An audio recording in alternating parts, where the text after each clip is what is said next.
Welcome back, this is Rito here with another endgame Calamity weapon showcase. Today we're going to be looking at the Photoviscerator. This was a request from one of the viewers and I wanted to go ahead and review this weapon.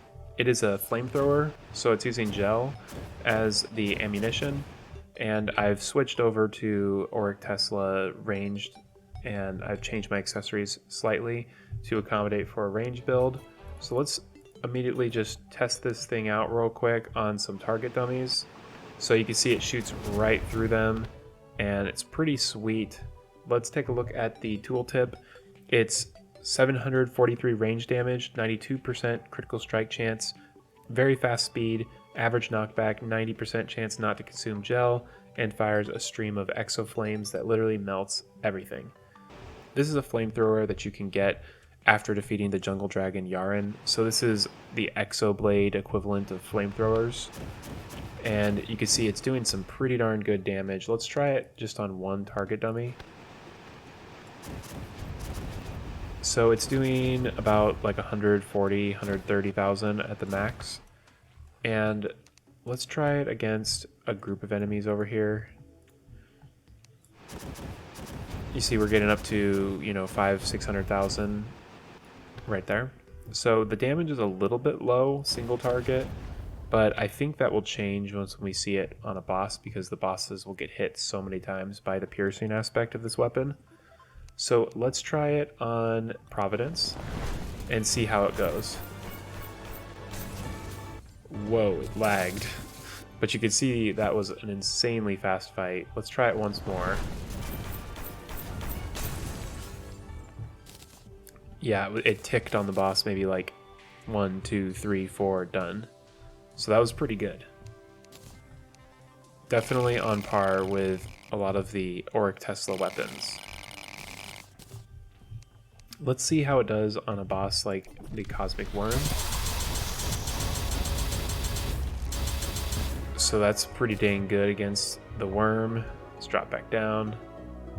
And let's see how it does against the second form. Okay, that's actually really good. That's a very good clear.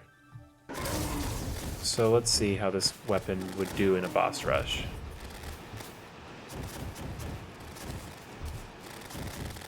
So it's not doing the best against the Queen Bee, but that's probably because the Queen Bee doesn't have that many frames to hit.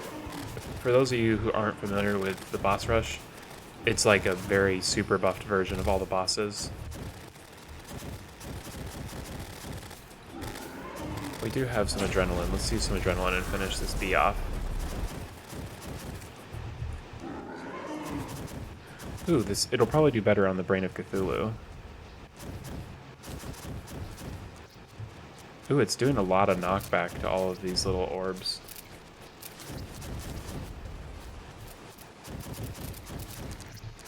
This is actually really good for the first part of the Brain of Cthulhu fight. Yeah, it's got a ton of knockback, you see.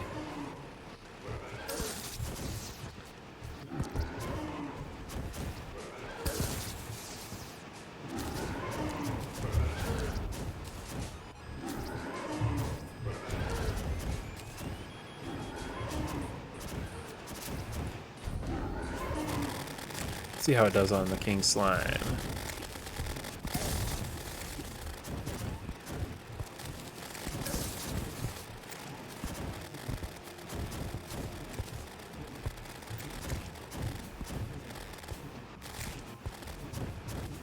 This is actually a pretty good weapon. I'm not sure how this would compare with like a melee setup like the Exo Blade or something, but I do like it. I like that it pierces so much.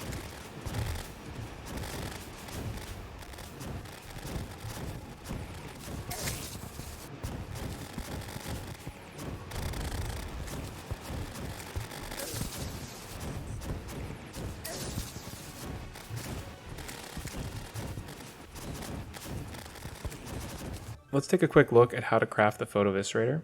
It takes Auric Tesla bars, the Halley's Inferno, Cleansing Blaze, and the Elemental Eruption. So you definitely need to have defeated the Jungle Dragon Yharon before you can get it.